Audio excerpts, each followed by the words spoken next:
Hello YouTube, Dutyron back again here with another video. Today we're going to talk about the upcoming sentence and the conviction of Amber Guyger of murder in the trial of Jean Botham.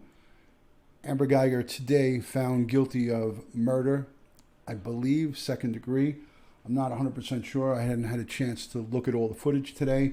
I'm just going based on what I saw, and it looks like we are going to have a sentencing.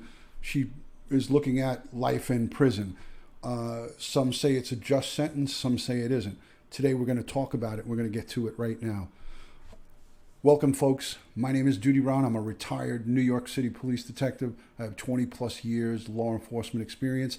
I have watched this trial from beginning. I missed the guilty verdict live this morning. I was out with my stepmom for lunch, so I missed it, but I did get a message from Katrina Catress. Thank you for doing that. Thank you for sending me a message. I greatly appreciate you. Thank you to all of my Patreon people and everyone coming into this live premiere. We have a verdict. We have a guilty verdict and a sentence that's going to be forthcoming in a very short period of time. And I feel strongly about our justice system. Justice was served here, whether it's right, wrong, or indifferent. I feel that the charges of manslaughter or murder would have been appropriate here. She did get up on the stand and give some testimony. We're going to watch some of that. I feel that she pretty much sunk her own ship in regards to her justification. It didn't seem genuine. There was a lot of things that she said and did during the trial and her testimony that I think gave this jury no other choice than to find her guilty of murder.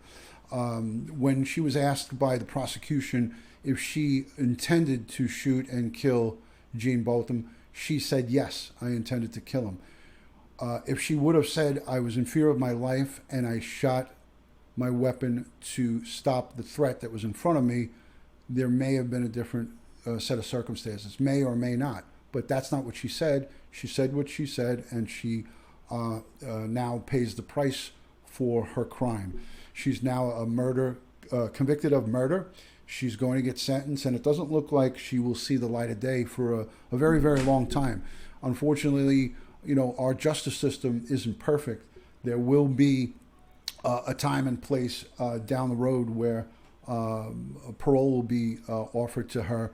And most of the people who are afforded parole, not all, some bad guys that have a long criminal record get out on parole, but a lot of people who have no criminal record and have one arrest are more of a candidate for parole. But given the case and the circumstances, I don't know whether she will get it. She probably will be denied parole, but we're talking about 25 years in the future or more. So again, I think justice was served today. I feel that the family, my heart breaks for his mom and his sister and all the people in his extended family at the church are all, today they get justice served, but there's no winners here. They still are now without their son, their brothers, their cousin. The church is without their church leader. I know he was active in his community in the church. There's a lot of people who are affected by this. It doesn't bring him back, but it does serve as justice. So we're thankful that our criminal justice system, I feel the judge did a great job. The prosecution saw a weak defendant that they could swoop down on, and it's like a prize fighter when they have someone up on the ropes. She was up on the ropes, and the prosecutor went in there and 1-2 punched her with the tough questions. She gave her answers, which really spelled out murder. If you say that you intentionally shot to kill somebody, then you're basically outlining murder. So at the end of it all, I don't feel bad for her, and I feel bad for the family. I feel bad for the victims that have to now live the rest of their lives without their loved one. And I think that she, like she said in some of her testimony, she hopes that God gives her forgiveness. And we hope for all of us, for all the sins that we may or may not have committed during the course of our lives, that we, you know, that God is good to us at the end. But with her, you know, she's got a long time to think about this now. She's going to be in jail, and she's going to have to do what she has to do to survive. So let's look at a couple of. I want to show you guys quickly. I want to show you some of her testimony when cross-examined. So I'm going to show you a little bit quickly. Stand by, guys. Of course, this always happens to me. All right, there we go. All right, I got it. So I'm going to show you a little bit of her testifying and some of the things that she said. You guys could see it for yourself, and these are the things that I feel strongly about that really didn't help her case. So let's take a peek at that, and let's see what she said here. Thank you to everyone for joining. Thank you for anyone who's given Super Chat during the course of this broadcast. Thank you, thank you. Here we go with, I'll start right here. She says she killed Botham Jean because she was scared. And had you done any one of those things, Mr. Jean would probably be alive today. Right? Yes, sir. You said, I put the key in and I hear moving around. As the door began to open, I wanted to find Anyways, the threat. we all know that what she said. I don't think that was it. I was trying to find Yes, it. sir. So you knew from outside that door. All right. So essentially what I have to say is that I respect the criminal justice system. I respect the process. I feel that they tried to reach for the Castle Doctrine, the Stand Your Ground law. You know, I just feel strongly about, you know, this sentence, and I stand by what you know, what has happened here today. You know, I don't think that.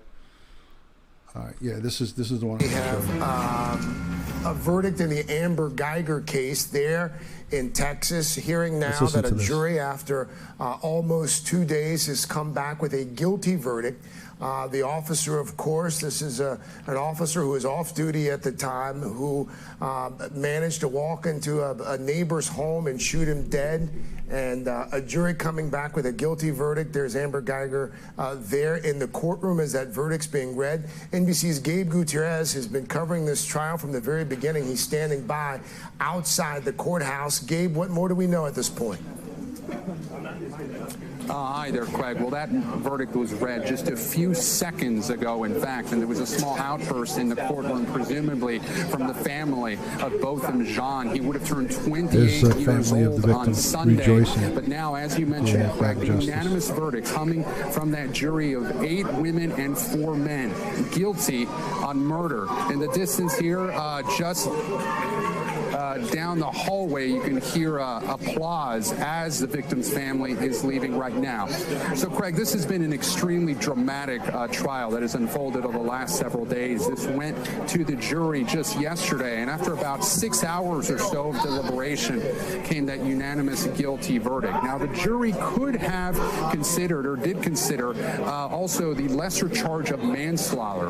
Earlier today, we heard from the attorneys for the victim's family, Botham Jean. They said that the jury had asked at least 2 questions, one on manslaughter, the other on the so-called Castle Doctrine, which is Texas's version of the Stand Your Ground defense. During closing arguments, the defense had brought up the Castle Doctrine, in essence arguing that Amber Guyger was justified in shooting Botham Jean because she believed he was an intruder.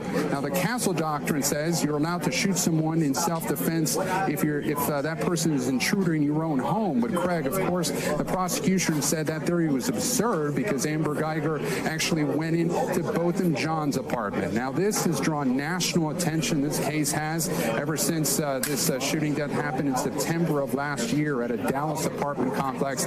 Amber Guyger, the former Dallas police officer, she was charged with murder. Initially, she had not been charged with murder, but several weeks after, a grand jury returned that indictment. Now, at this point, she faces up to 99 years in prison after this conviction. The next step in this... Okay, ladies and gentlemen, you hear that? 99 years in prison. I'm not sure where that comes from, but I feel that the murder is 25 to life conviction. So we'll hear the sentencing in the very near future. The 99 years, I'm not sure if that applies, but 25 to life means that, you know, after 25 years, you'll be eligible for parole or sometime thereafter.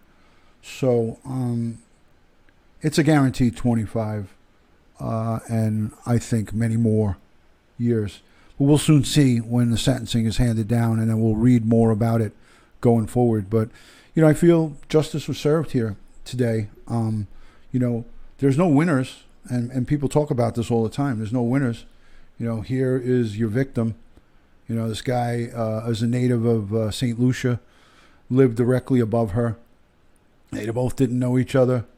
And now you have this guy, Botham Jean, who is 6 feet under. He's dead. And there's his mom.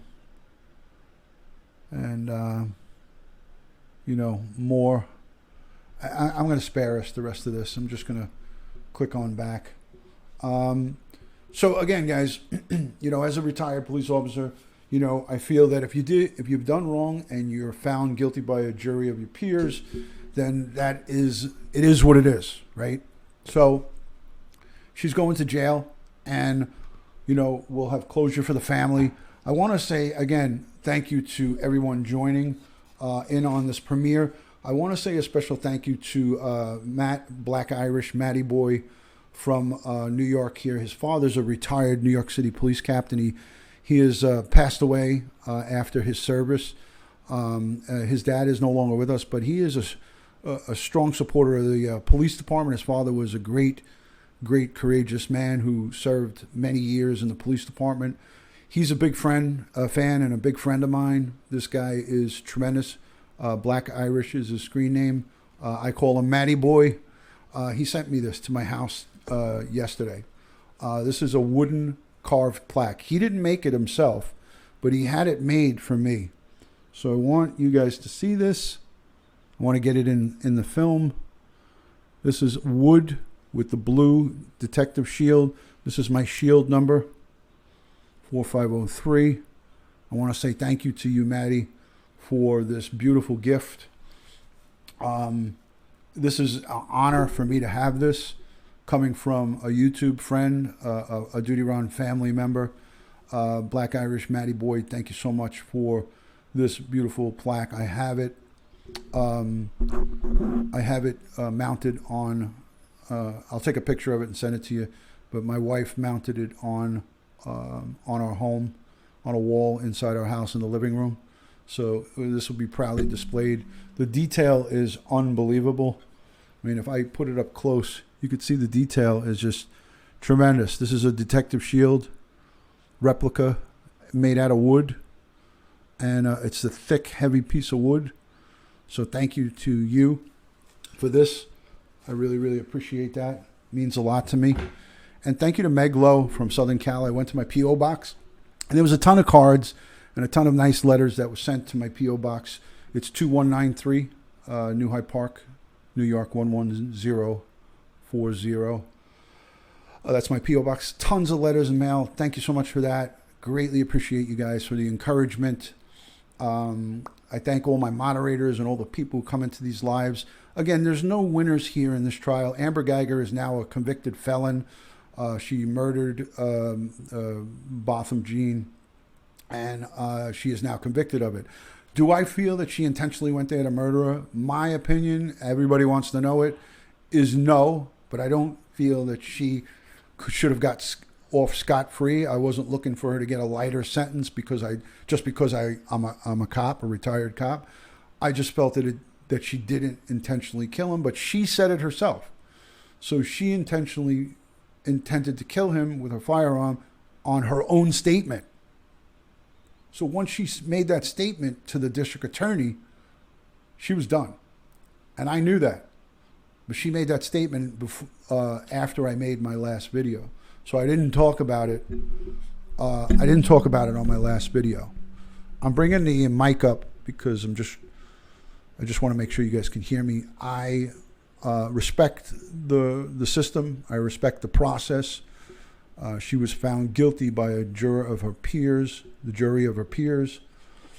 and there will be an appeal process. Everybody is entitled to it. It's part of the law.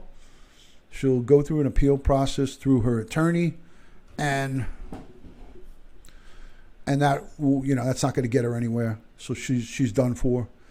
Again, thank you to everyone who's given Super Chat and who continue to send PayPals and subscribing to me on Twitter at Dutyron, Instagram, Facebook. I have a video share group on Facebook. Send me a direct message on any of my social media. Go on to my Dutyron.com website, and you can find everything Dutyron on there. So much love and respect to all of you guys. I really, really appreciate you. The comments below, those mean a lot to me.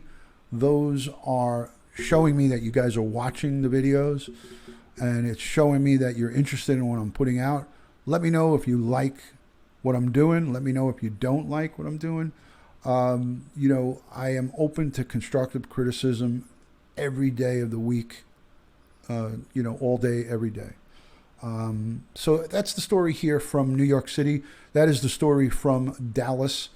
There'll be no rioting in Dallas. There is a just verdict for the family, for the community, for everybody involved. And like I said, there's no winners here. The family is without their loved one.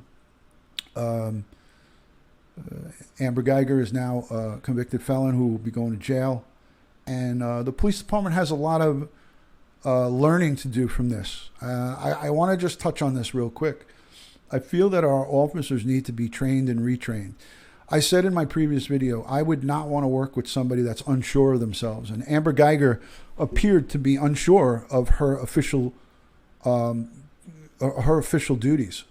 She didn't seem sure in the use of deadly physical force. She wasn't sure of her tactics. And if you have a male or a female police officer out there and they're unsure of their tactics, that's a deadly situation, not only for us as civilians, but for the police officers themselves, the responding police officers, the backup police officers. If you have somebody that doesn't know what they're supposed to do in certain situations, then we have a problem. And I think our police force needs to retrain and have a refresher course in deadly physical force if need be. I know I was well versed on it. I wanted to know my legal rights and what police procedure was, and I paid close attention in the academy, and I did my updates with my law. I went into the law library and I was updated on the do's and don'ts, because every year there's laws that change. But that's up to the individual officer. The department should require every officer to attend, not just because of this incident, because of it just makes things better if your cops know what they can and can't do, or what to do in certain situations. And if they're not sure of them, their supervisors need to pull them off patrol and get them to training. So I wanted to say that because I think it's important. I said it in my last video that I wouldn't want to work with Amber Guyger. I'll give you an example of a police officer not knowing what to do. This goes back to the early 90s when I was a housing police officer on patrol in the housing projects in Brooklyn, East New York. I was teamed up. My partner had a court tour on the midnight shift with a female officer. Story just happens to be with a female officer. This has happened with other male officers as well, but thankfully it wasn't a lot of times that this happened. We got a call for 3 perpetrators shooting semi-automatic weapons in a courtyard We go to this job, lights and sirens, but when we get a block away, we're trained to cut the sirens off so you don't let them know that you're there. So I cut the sirens off. I was driving. She was my partner. We sneak up on these guys in the middle of a courtyard at a housing project. We turn our radios down, quiet. We come up. We hear the gunfire. I put over a call for backup, and we see them.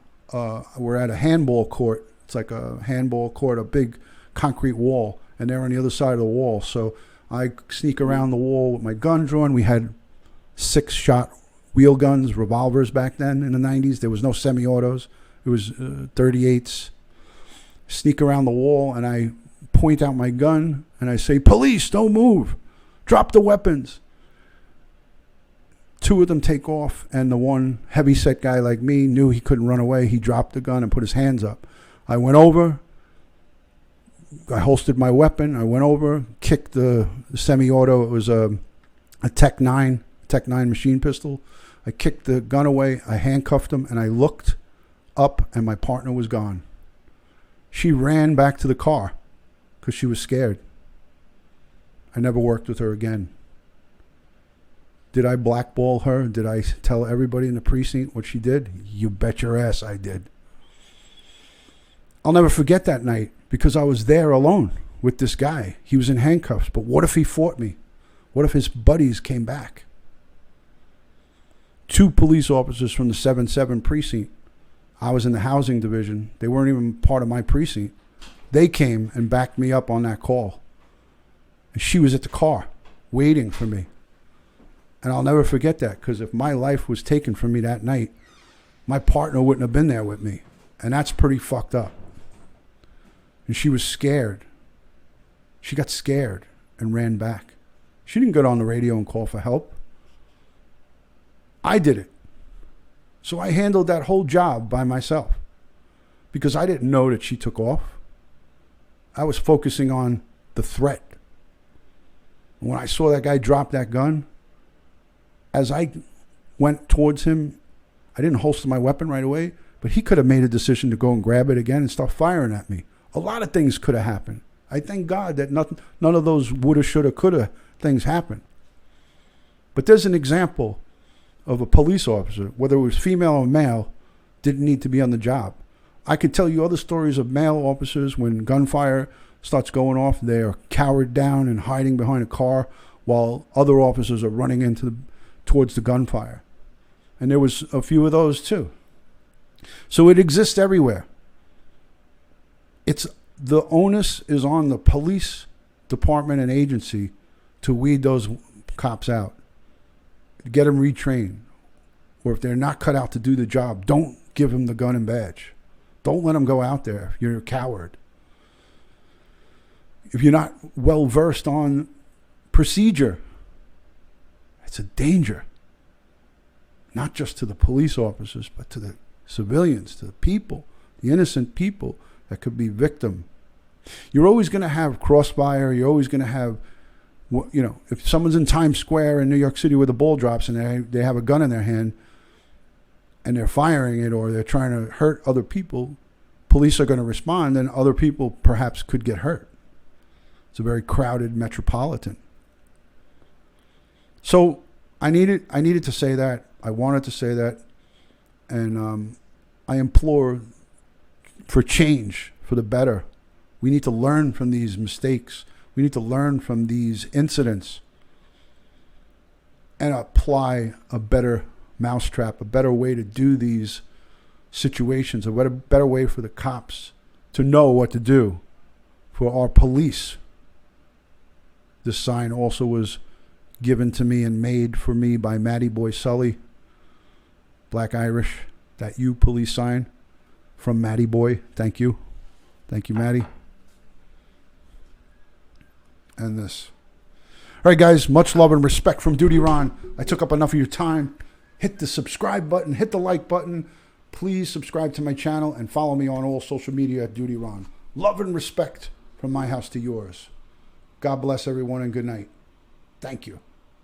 Thank you. Thank you for thanking a police officer. Thank you for thanking a military. They lay their lives on the line for us every day. and there are bad situations that do happen. God bless everybody.